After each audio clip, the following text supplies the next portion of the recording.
Hey guys, sup, welcome to a brand new coffee time, and this one's going to be a little bit different, but before we get straight into it, let me just give a little channel intro update kind of thing.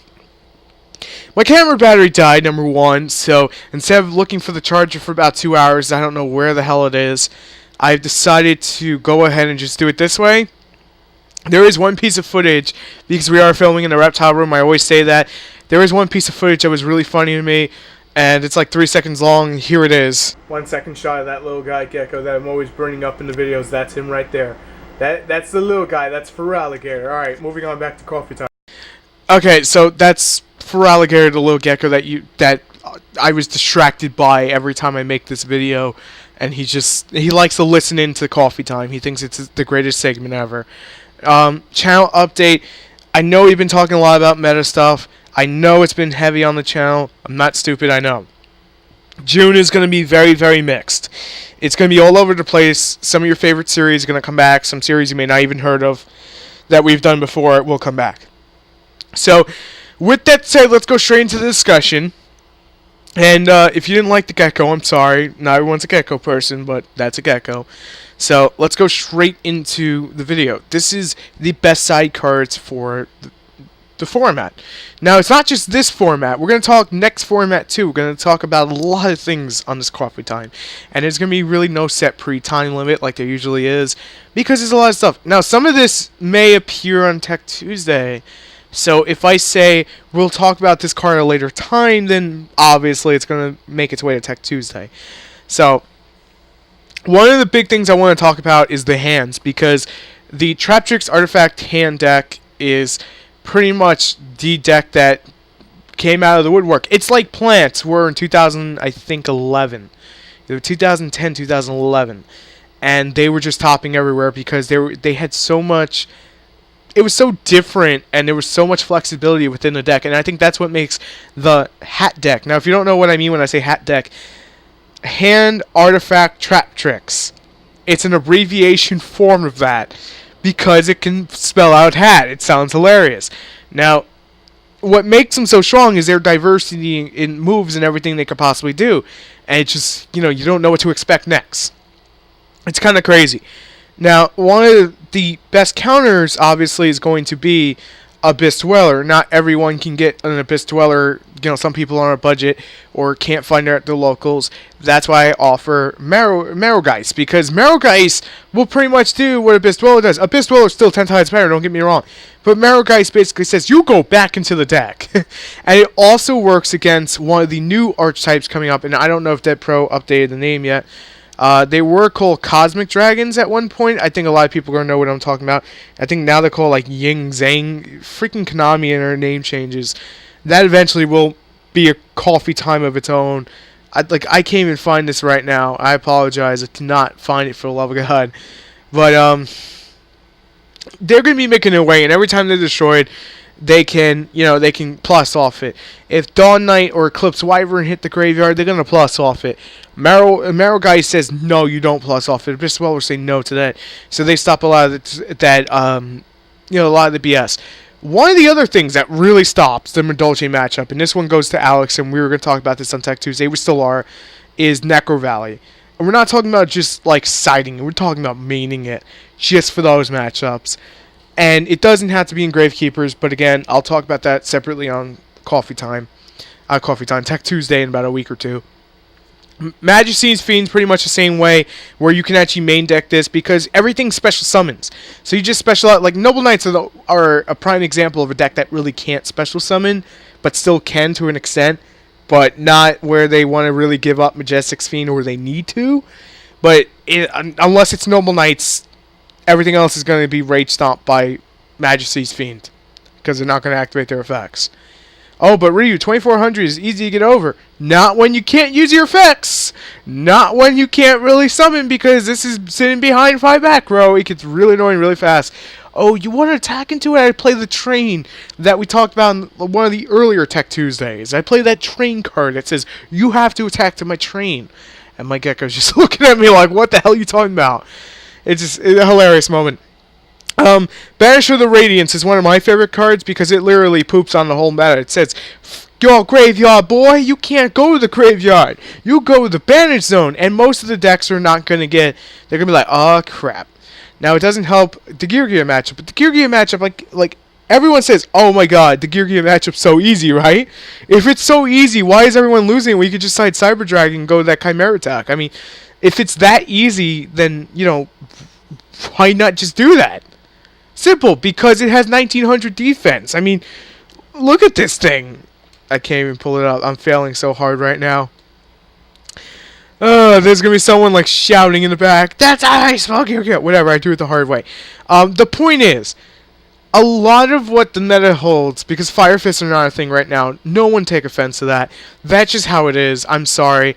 That 1900 defense is what really makes it strong. So the question is, how do you deal with Gear armor in the side deck? Because pretty much everything here is not really going to be stopping him except for Majesty's Fiend. That kind of sucks, right?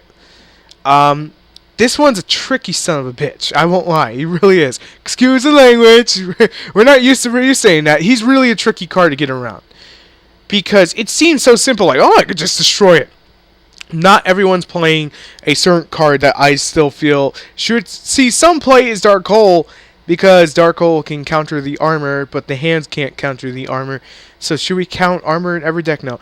I should have mentioned this on tomorrow's Tech Tuesday, that there's a certain card I'm mentioning on Tech Tuesday that gets a benefit off this, which is hilarious. But you can hate me more when that gets released.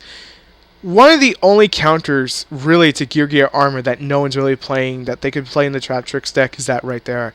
And that is one of the saddest things, because you can literally either main it or side it, and no one will expect Trap Hole. I mean, you can argue they're going to have Trap Stun, but just as much as you can argue they're going to have Trap Stun, they're going to have everything else to stop you. So what's the point of even playing those counters then? You have to take the risk. That's part of the game. It's just how it is. Another one of my favorite, things, obviously, aside, is Max C. If I'm not maining it, I'm siding in everything, which is pretty much the case. Always siding in everything. Free draw power, time it right, done. Easy to understand, don't get OTK'd. Diddy Crow is another one, because basically when the Shaddolls use their effects, and I'm actually going to, for the people who are wondering what the hell a Shaddoll is, or didn't understand the tech profile I posted, are these guys here. Basically, these come out of the Duelist Advent. I keep calling it the Duelist Advent, but it's not the Duelist Advent. They changed the name. I don't remember what it was. These guys are really stupid, because basically they have this fusion card that is like Gem Knight fusion away, and they can constantly bring back, and then they have this one that comes out the set after. So, this is their Ophion. That's how I like to put it, but you only get one special summon against them. So you got to make that count. Trap Tricks Nightmare Hole is not going to do jack against this. That's going to be one thing that's going to suck. It does not do anything against it. When these guys become meta, and yes, I'm saying they're going to become meta, because we can be ready for them as much as we want, but they are legitimately stupid as a deck. You're going to need them Shadow and Prism Mirrors. That's going to be one of the best options, which in turn should make Mystical Space Typhoon more used in this deck. And then, here's the card I really want to talk about that I don't see anyone ever citing. If I can actually find it right now. Okay, it's not coming up. Oh, Dead Pro, why you hate me? Dead Pro legit gives me dead hands of shit. Here we go. Curse Seal the Forbidden Spell. You do have to discard a spell card to use this, but you can literally rip out their whole fusion card, shut down the whole strategy, and never have to deal with it again. This means that you may have to play a higher spell count and do what's called a smoke screen side deck, which means you're siding in things that your opponent normally would not expect you to use. Just fair warning. Now, you can also side in a Gecko, because the Geckos eat them. I had to make that reference because someone's going to be joking around about the Gecko. I always mention him every coffee time, every time I'm filming in here. I always mention him and never show him. And I was like, I'm going to put a picture to Facebook, but I never do. I always get too busy. Alright, another side card is Dimensional Fissure and Macros Cosmos. Because they literally say nothing can hit the graveyard. They hit the Medolce matchup. They hit it hard. I still like Necro Valley a lot, because you can get over their field card until the new field ruling takes effect. I do want to talk about this a lot. Oh my. We mentioned it because of Alex. And Alex brought it to our attention because we weren't doing tech videos. We did tech videos because of it, and then people caught on and did it at the YCS for whatever reason. I'm not taking credit. We're not taking credit. We're just saying they caught on for whatever reason that this card was good. Notice I didn't say great. I said good. It's good because it's searchable. I still like Blackhorn better, but that's just me liking Blackhorn better. It is a side deck card. It is an option you can still use. I'm not going to tell you not to run it because pretty much it sits in the back row and can't be debunked. And honestly, debunk's been going around a lot from when I can see price range lately, which is this here, which negate the activation effect monster activates in the hand or graveyard. And it's pretty easy to understand because when they go to the Medolce, oh, you want to go back to the deck? No, not going to allow it. But then again, why would you really want to do that? It just basically stops max Cs so they can't plus on you. Trap Sun is still an option if you're not doing anything, trap wise and you want to just stun your opponent OTK, Trap Sun is still an option for that. Royal Decree, same kind of thing. It's a great side deck card always.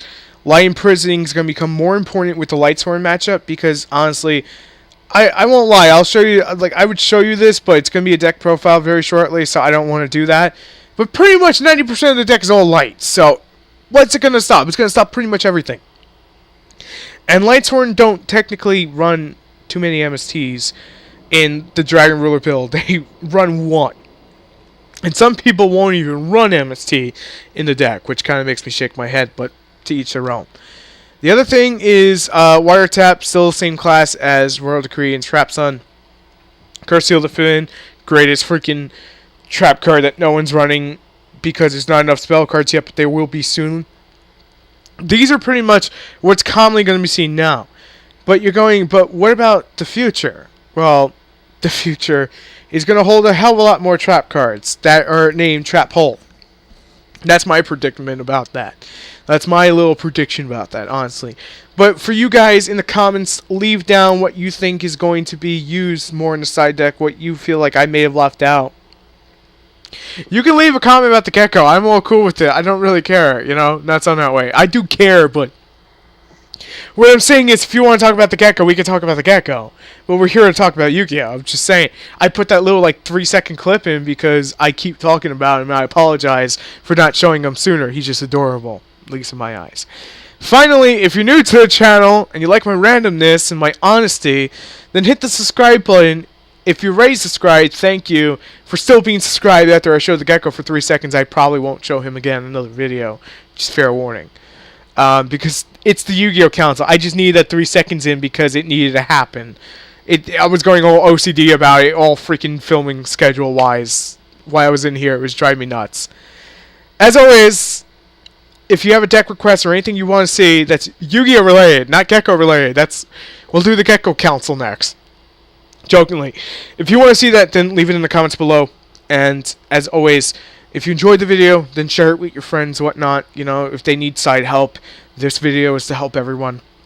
Not just the subscribers, not just the random people that are going to come across it. I want everyone to be helped. I want everyone to enjoy the game to the level I do. Sometimes it is a little bit stressful and a little bit pain in the ass because Konami fucks up the game so much. And I'm being honest, straight out honest, no bullshit talk here.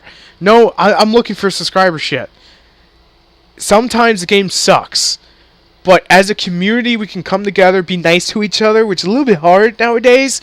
Be nice to each other and actually figure this whole game out. And not really get pissed that the deck is OP as shit. Because we know it's OP as shit. So anyway, for everything and more, I'm ready for the Yu-Gi-Oh! Council. Thank you for watching. And me and For Alligator are out. That's the Gecko's name. Peace.